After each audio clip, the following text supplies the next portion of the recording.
Hello, Lutz. I am currently behind the scenes. And now, hopefully, I am on the scene for our next segment of Tucker Wellness Watch for PLU PE 100 and physical activity courses. So, welcome back. Today's lesson is, in fact, it is your last one, the last unit. Woo! Is disease prevention through self-care. Basically talking about the impact of diet, exercise, rest, and self-awareness, and its impact on your future, actually your current and future health and wellness. So let's go through some of this. Your questions will be on Sakai as usual, and we'll ask you to watch some of the videos and then respond to prompts. So we're going to start with this, sedentary death syndrome. I had not heard of this until maybe 10 years ago, so it's relatively new and very disturbing in some ways, but also there's some hope behind this as being the number one greatest threat to U.S. public health. It's in a good way. It's something that we can do something about, and we can start doing something about it right now. And every single person has the ability to decrease their chances of premature death due to chronic conditions that progress more rapidly when one is sedentary. So this is going to take you through a couple of videos to watch about, about sedentary death syndrome. The risks of sitting too much. We're going to talk a little bit more about some of those risks in just a minute. But yeah, so just getting up and moving, it doesn't necessarily mean you have to do this high intensity, get swole workout. It just means to be up and moving more frequently. So again, we're going to readdress that. Overall benefits of exercise. So you can go through this. The parts that I really wanted to talk about are right here. So let's talk about heart health and the reason why things like diet, exercise, stress management are so important to heart health. But let's go ahead and start with, let's talk about the heart on a personal level. The heart has a bestie. It does. But you know what? It has never personally been face to face with its bestie. Its bestie lives far, far away in the body, but still far, far away.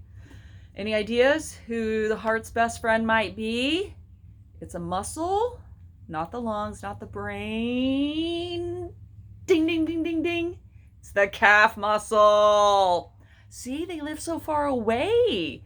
Never get to see each other. It's hard to get the calf muscle up there to come visit.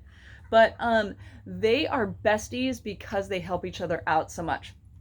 So some ramifications of sitting that you will find out about in the video and the videos is this problem with circulation starts to arise. And when circulation starts to be impeded, every single system of the body is affected by that. So when you're sitting a long period of time, and let's say you're trying to study and you're trying to study as productively as possible, it actually behooves you to get up and move rather frequently.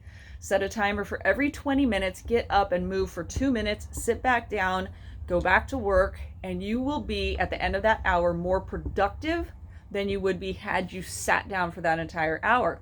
Give it a try. This is absolute science. So let me tell you what the role of the calf muscle. So we're sitting here and we are constantly, the heart is constantly trying to battle this thing called gravity. So the heart is really good at squeezing, pumping that blood out to our entire body. It pumps up to our brain, defying gravity, pumps down. That's the easy part. But when we are sedentary, the blood starts to pool in you got it, in our feet and in our legs.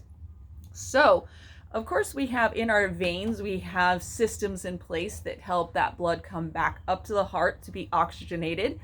But it's ideal when we can get the heart's best friend, the calf muscle, to assist us with this. So let's say we are sitting there And this squeezy ball represents the legs. So we get more and more blood pooling in the lower legs. Therefore, what do you think is getting less oxygenated blood? Ding, ding, ding, the brain. And it's what you need to study, right? Okay, so let's put the pieces together. So we have all of this blood that's pooling down in our legs, all right, not doing us a whole lot of good. So if we can get up and move, what that does is it squeezes that blood up, up, up, so that it can get back up to the heart, get oxygenated, pushed up to the brain, bing, bing, bing, bing, bing, firing on all cylinders now. We got oxygen-rich blood up there. And now when we sit back down after just, 30 seconds, 90 seconds, 2 minutes of moving around a little bit and squeezing those muscles, squeezing those veins, getting that blood to come back up, we are going to actually be more productive. Our memory is going to be better. Concentration is going to be better. Brain function overall is going to improve. So you will actually be more productive if you get up every 20 minutes, do a 2-minute walkabout, go get some water, go get a healthy snack, even better, boom, boom, boom, triple whammy win, and sit back down, focus, okay? We're also better at focusing for chunks of time, so chunkify your studying, and all around, you're just going to be a healthier individual, your brain is going to benefit, and your academic performance is going to benefit, okay? So, yay! Isn't that cool to know that the heart has a bestie? I love that. So number one cause of death in the US is heart disease. So early development of habits of getting up, moving more, sitting less, being active, those are all just extremely important habits to get into now, and y'all can read more about these as we go. We also want to make sure that we're oxygenating our heart in and of itself. The heart has blood vessels, so we need to make sure that those blood vessels stay healthy through exercise and diet and stress management. So I'm going to have you do some math. What? Math? Yep, math. Yeah, so there's your math scenario. Other areas impacted by diet, rest, and exercise. We have bone and joint health. You can look through these. Here's another indication, a little illustration of the increase in productivity from getting up and exercising and doing things that are healthy for your body. We also have mental health. Self-esteem improves, body image, depression, anxiety, productivity increases, your outlook on life increases, the positivity. So these are all just awesome things that happen when we start to incorporate physical activity, healthy diet choices into our lifestyle. Osteoporosis. This is something that you may associate with elderly people, older individuals, but something that is very, very interesting for your age group is that you still have, I guess I'll say most of you since I haven't met you in person, most of you still have the ability to decrease your risk of fractures due to osteoporosis in terms of being able to develop bone density. So here's what's cool about being your age and learning this information. Right now, you are able to build bone density until you are about 30 years old. Okay, so some of us are beyond that. Now I'm just trying to maintain, now that I'm 51, just trying to maintain the bone density that I have. But y'all are in the phase where you are still building bone density. The more exercise you do, your feet pounding the ground, and you'll read about this. Whoa, pounding the ground led to camera failure. I hope I'm still on the screen. Yeah, so there are certain exercises that are better for the development of bone density, and you will read about that. But I do want to talk about osteoporosis. I used to kind of think about osteoporosis like many of you probably do, that it's something that affects older people. And what's the big deal? So osteoporosis makes your bones weaker, so more likely to get a fracture. So when you're younger, fracture, you stick a cast on there, a splint for a few weeks, and you're good to go. But for an older individual, a fracture is often the beginning of the end of their quality life. I'll give you a personal story. My mother-in-law broke her hip, and we happened to be in town visiting. When that happened, the surgeon comes out and says, "Hey, I have good news for you. Good news and bad news. I was able to put your mom's hip back together. Bad news is I was able to push the screws in with my thumb." Okay, you should be having a slightly horrified look on your face, like, what? Yeah, you're not supposed to be able to push a screw into somebody's bones with your thumb. Bones should be, usually orthopedic surgeons use like drills and things like that to drill in screws into the bone. They're supposed to be that dense. So when osteoporosis gets to the point where the bones no longer have structural integrity, that can lead to falls. And unfortunately, my mother-in-law was never able to enjoy her retirement. I would not wish that on anybody. So right now, while you have the ability to take control and do something to raise your bone density as high as you possibly can, think about it. It's something that once you get to be early 30s and beyond, we can no longer increase that bone density. At that point, we're just trying to hold on to it as long as we can with healthy lifestyle choices. So, all right, talking about a little bit about postural issues that come about because of our lifestyle choices, and a lot of things that y'all are having to do at school, heavy backpacks, slouching and things like that. So this slide will address those concerns. Also, joint injuries caused by muscular imbalances. Maybe somebody having the right side far stronger than the left side. At some point, that's going to lead to a structural imbalance and some type of ache, pain, injury, or even disease down the road. So take a look at this slide as well. But doing things to build up the musculature around your joints is a great way to protect your joints and decrease risk of degenerative diseases and the breakdown of those joints.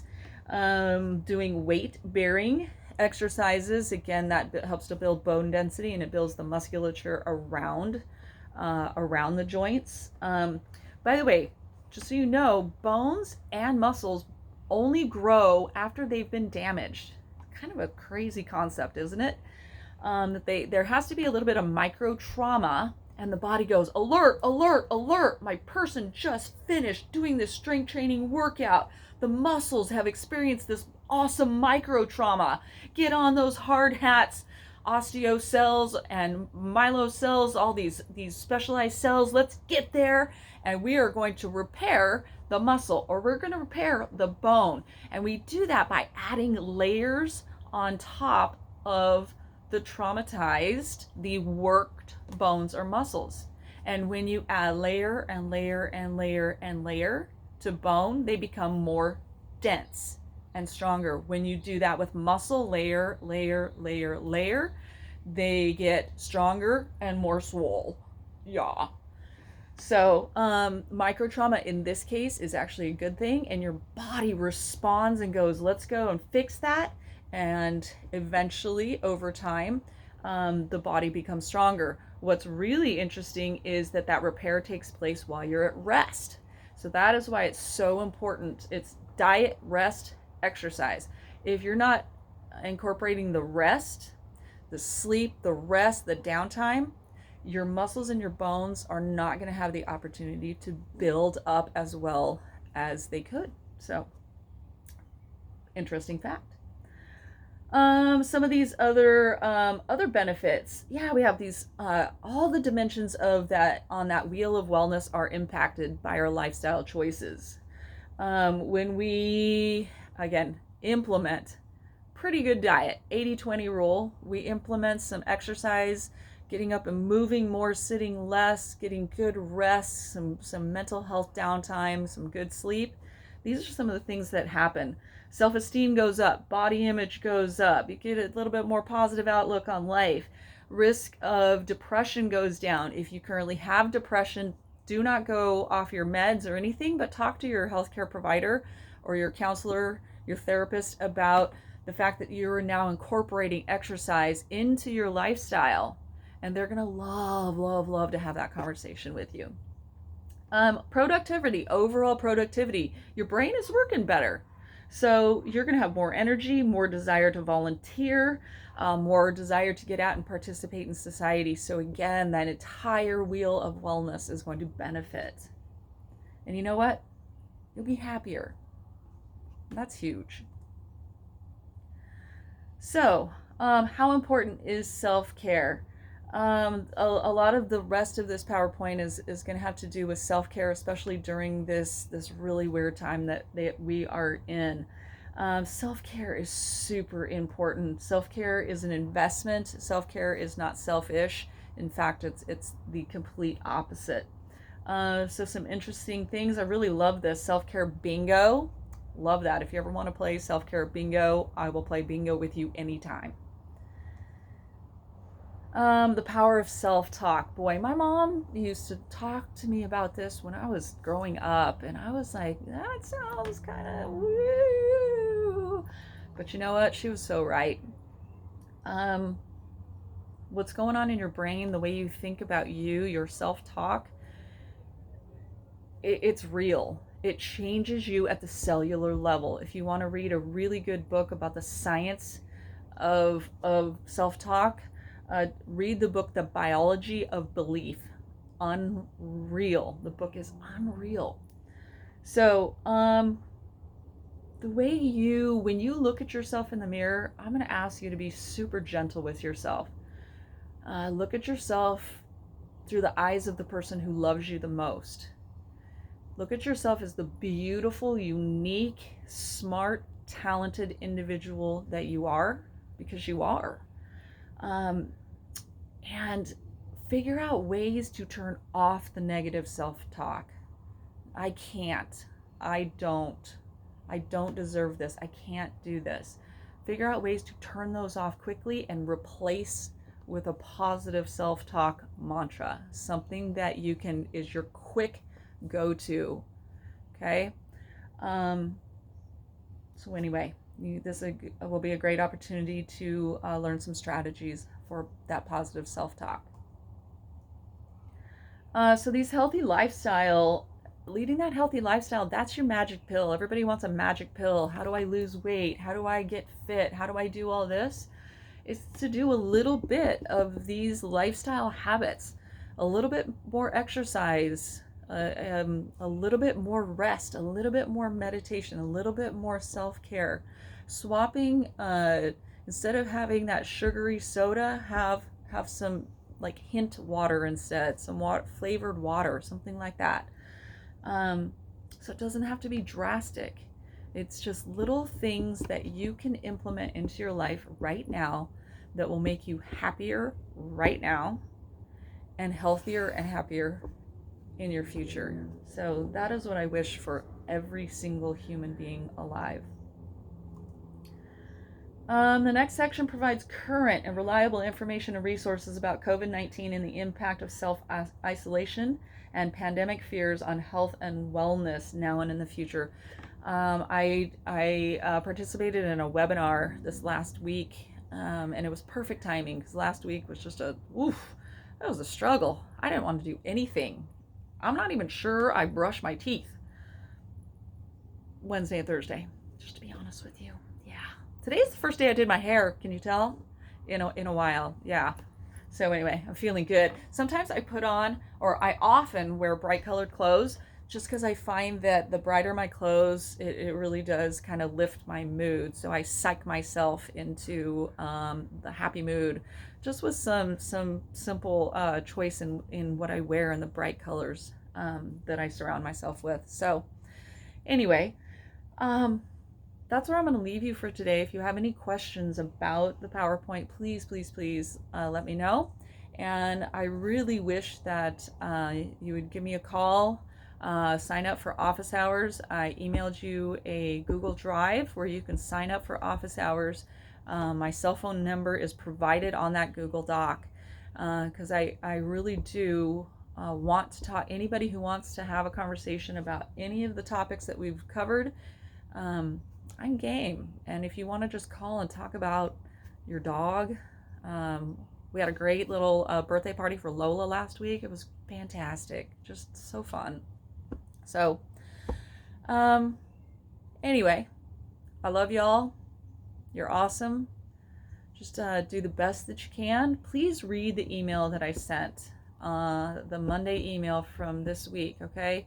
Please read that email because it's heartfelt, and it's also some of the information I learned from that webinar I embedded into that email, okay? It helped me to kind of understand why I felt so unmotivated, lethargic, just and it helped me to kind of go, okay, this is what's going on. I don't have to deny it. I don't, I can acknowledge it and then just try to move forward in the healthiest and most gentle way possible. So, Lutz, love ya. Loving my Lutz. All right. Peace out. I'll see you next time.